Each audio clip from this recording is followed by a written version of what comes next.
Hello friends, welcome back to our channel. I am Poonam Chaudhary and in this video we will learn about transportation of gases O2 and CO2. Okay तो हमारे body में oxygen और CO2 दोनों कैसे transport करते हैं उसके बारे में हम देखने वाले हैं. हमने ब्रीदिंग किया, ब्रीदिंग में हमने एयर को इनहेल किया और फिर हमने एक्सहेलेशन में CO2 को बाहर निकाला. तो हमने जब ब्रीदिंग किया तो जो इंस्पायर्ड एयर है वो पहुंचता है हमारे एल्वियोलाई में. एल्वियोलाई में ही एक्सचेंज ऑफ गैसेस होते हैं. तो जो हमारा एटमॉस्फेयर में जो एयर प्रेजेंट होता है उसमें ऑक्सीजन का पार्शियल प्रेशर होता है 159 mmHg. This is the unit. Okay तो क्योंकि हमें ऑक्सीजन को ही इनहेल करना है, हम इनहेल एयर करते हैं बट कैरी होता है हमारा सिर्फ ऑक्सीजन, बाकी के सारे एयर जो होते हैं वो वापस आ जाते हैं. इसलिए हमें ऑक्सीजन को देखना है. तो ऑक्सीजन का जो पार्शियल प्रेशर होता है वो होता है 159. अब ये जो हमारा एल्वियोलाई है, एल्वियोलाई के अंदर O2 का जो कंसंट्रेशन होता है या जो पार्शियल प्रेशर होता है वो होता है 104. हमने एयर से इनहेल किया और यहाँ पर O2 का जो पार्शियल प्रेशर होता है वो होता है 104. अब जो एयर हमने इनहेल किया है उसमें ऑक्सीजन के अलावा CO2 भी तो है, तो CO2 का पार्शियल प्रेशर होता है 40. एल्वियोलाई के अंदर इतना होता है. ओके अब यहाँ पर देखिए ये जो एयर है वो क्या होता है डिफ्यूजन के प्रोसेस से. ठीक है, हमारा डिफ्यूजन का प्रोसेस होता है और इस रेस्पिरेटरी मेम्ब्रेन से ये ब्लड के वेसल्स में डिफ्यूज हो जाता है. अब ब्लड जो है वो इसको कैरी करके वेन्स के थ्रू लेकर आती है, मीन्स पल्मोनरी वेन. ठीक है, सारे वेन्स नहीं, पल्मोनरी वेन यहाँ से लेकर आता है लंग्स से और पल्मोनरी वेन इस ऑक्सीजनेटेड ब्लड को लाके हार्ट को देता है, फिर हार्ट ही पंप करके पूरे बॉडी तक पहुंचाता है. तो ये जो पल्मोनरी वेन्स के थ्रू हमारे ऑक्सीजनेटेड ब्लड आए हैं, इस ऑक्सीजनेटेड ब्लड में O2 का जो पार्शियल प्रेशर है वो है 95. यहाँ 104 था, यहाँ 95 है. पूरा का पूरा ऑक्सीजन नहीं कैरी हो जाता है. ठीक है, सम अमाउंट ही कैरी होते हैं, जितना आपके पास आरबीसी है, हीमोग्लोबिन है, उसके अनुसार ही होता है. तो जो ऑक्सीजनेटेड ब्लड होता है उसमें पार्शियल प्रेशर होता है ऑक्सीजन का 95 और इसमें CO2 भी तो है.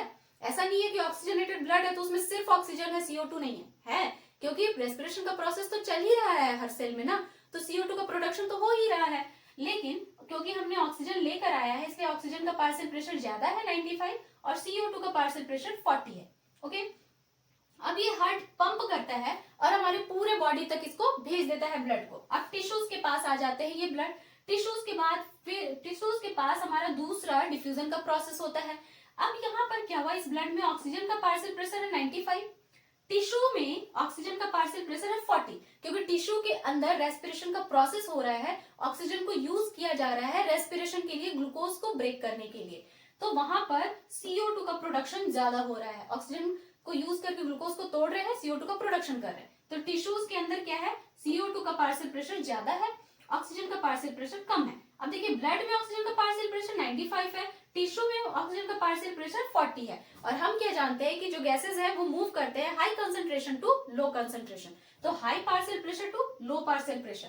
अब ब्लड में है 95, टिश्यू में है 40, तो 95 से 40 की तरफ मूव कर जाएगा. तो ये जो ऑक्सीजन है ये ब्लड वेसल से टिश्यू के अंदर मूव कर जाएंगे. ओके अब टिश्यू में ऑक्सीजन आ गया. अब देखो यहाँ पर टिश्यू में क्या है, CO2 का पार्शियल प्रेशर कितना है 45 और इस ऑक्सीजनेटेड ब्लड में कितना था 40. तो यहाँ पर ज्यादा है टिश्यू में, यहाँ पर कम है. तो क्या होगा, CO2 टिश्यू से ब्लड में मूव कर जाएगा क्योंकि high partial pressure to low partial pressure. अब CO2 जो है यहाँ से यहाँ मूव करेगा. ओके तो अब क्या हुआ, इस CO2 को ये जो वेन्स है हमारे वो कैरी करेंगे और कैरी करके डीऑक्सीजनेटेड ब्लड के फॉर्म में इसको लेकर जाएंगे कहाँ, लंग्स के पास, मतलब पहले हार्ट के पास डीऑक्सीजनेटेड ब्लड. अब इसको कहाँ लेकर जाया जाएगा, हार्ट के पास, क्योंकि हार्ट उसको पंप करेगा, वापस से लंग्स में भेजेगा और लंग्स में फिर से ऑक्सीजनेशन का प्रोसेस होगा.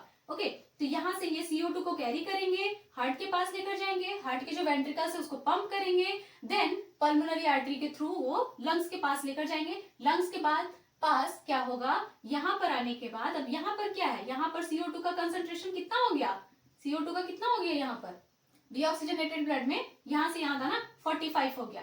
ठीक है तो अब ये क्या हो जाएगा, मूव कर जाएगा इधर, है ना.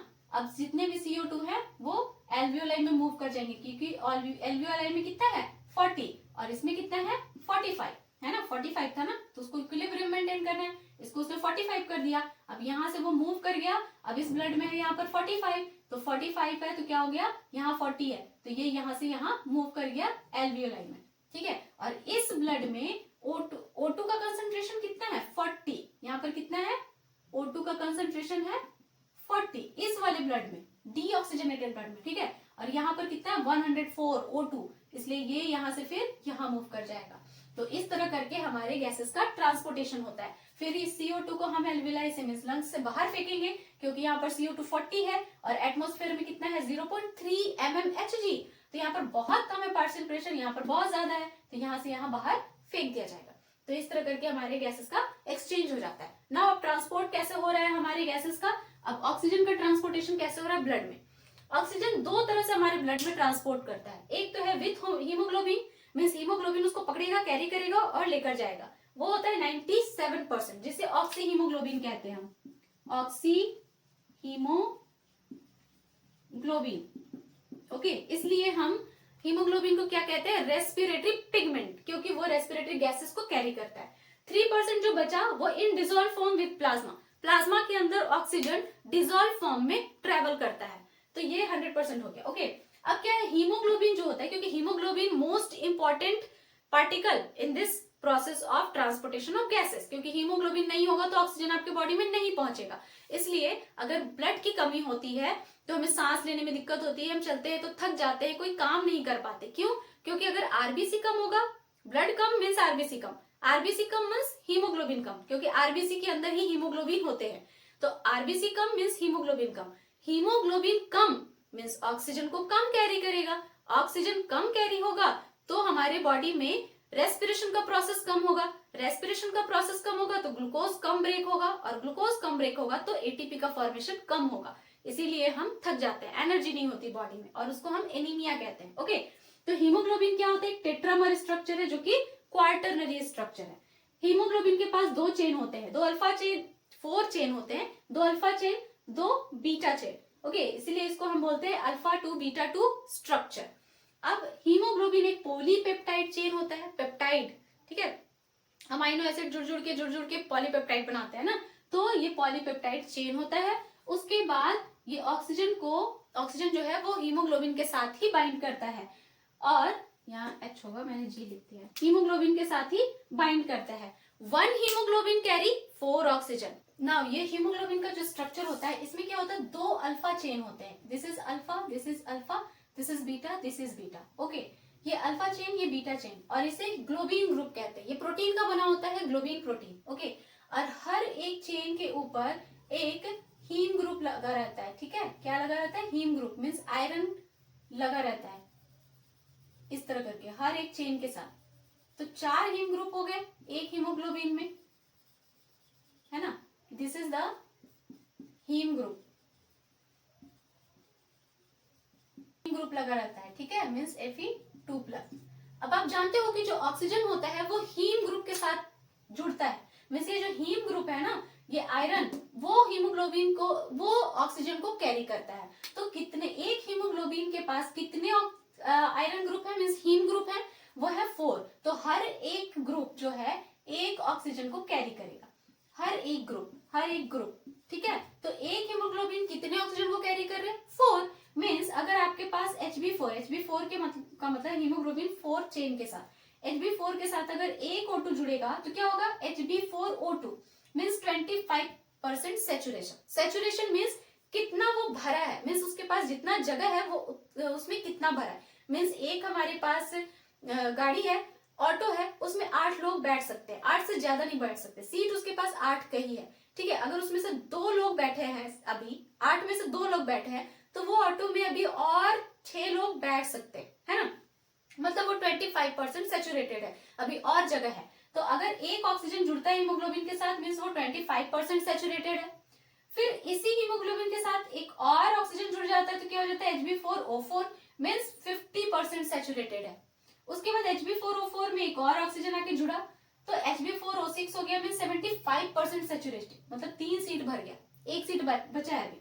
इस Hb4O6 के साथ एक और O2 आकर जुड़ जाता है तो क्या हो जाता है, Hb4O8 अब 100% सेचुरेटेड हो गया। इस चारों ने ऑक्सीजन को कैरी कर लिया, चारों हीम ग्रुप ने ऑक्सीजन को कैरी कर लिया। तो अब क्या है कि अब यहाँ पर ऑक्सीजन के बैठने की जगह नहीं है, अब एक भी एक्स्ट्रा ऑक्सीजन यहाँ पर बैठ नहीं सकता। तो ये हीमोग्लोबिन जो है वो कंप्लीटली सैचुरेटेड हो चुका है। अब ये लेकर जाएगा चारों ऑक्सीजन को और टिश्यूज के पास पहुंचा देगा। ओके, जिसे इसको हम HbO2 भी कहते हैं, ऑक्सी हीमोग्लोबिन। इस प्रोसेस को जो होता है उसको हम कहते हैं ऑक्सीजनेशन। ठीक है, ये जो ऑक्सीजन का एडिशन हो रहा है ना, दिस इज द ऑक्सीजनेशन। अब एडल्ट के हीमोग्लोबिन में होते हैं अल्फा 2 चेन, बीटा 2 चेन।